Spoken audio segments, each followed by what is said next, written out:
eh, suatu fenomena yang terjadi di seluruh dunia gitu ya. Jadi di Indonesia pun sama. Jadi memang ya kembali tadi kita sebetulnya sejak awal krisis maupun setelah krisis ternyata diprediksi juga sangat panjang recovery-nya. Kita sudah minta seperti tadi disebut juga mengenai stimulus yang kita inginkan, mulai dari biaya parkir yang direlaksasi atau dibebaskan, kemudian pajak khususnya PPN mungkin sementara waktu sampai periode recovery ya harusnya juga dibebaskan. Kemudian juga aftur, kemudian juga yang paling tadi disampaikan terakhir memang saat ini bukan hanya di Lion Group, tapi di Garuda pun lagi banyak masalah perdata dengan pihak lessor dispute. Boleh Jadi diceritakan lebih jauh Pak permasalahan perdata akibat ketidakmampuan saat ini untuk memenuhi kewajiban itu apa saja yang dialami? ya, Ada datanya Pak, boleh diungkap di nah, sini? enggak, jadi kalau angka kita nggak tahu persis, tapi umumnya ya dengan adanya pandemi ini begitu airline-nya tidak terbang, ya lessor pun juga mengalami masalah yang sama. Jadi mereka juga mengalami masalah likuiditas juga.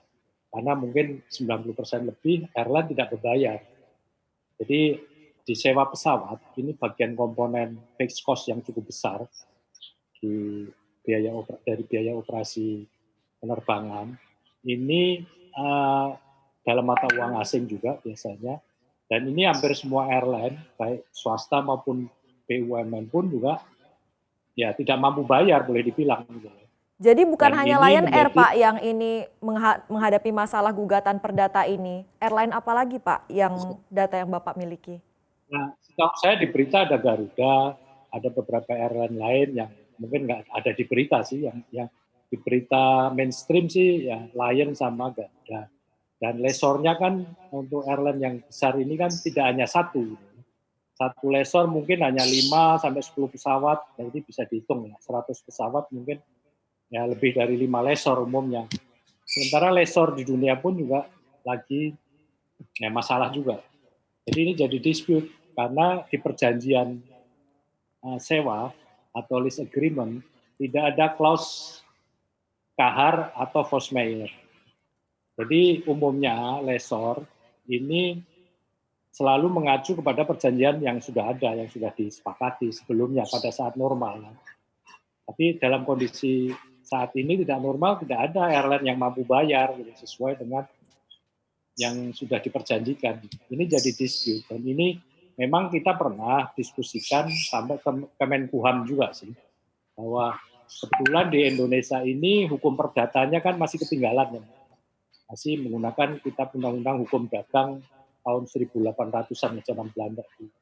Dan untuk perdata internasional juga belum diatur. Jadi waktu itu sempat kita diskusikan dengan pihak Kemenkumham mengenai rencana membuat draft undang-undang perdata internasional. Karena saat ini yang ada, yang banyak digunakan oleh lessor, akhirnya ya mereka mengajukan kepailitan kepada airline karena tidak mampu bayar. Itu yang masih ada. Tapi apakah seperti itu pilihan terbaiknya? Karena ya kalau itu yang diambil ya banyak maskapai akan tidak bisa bertahan.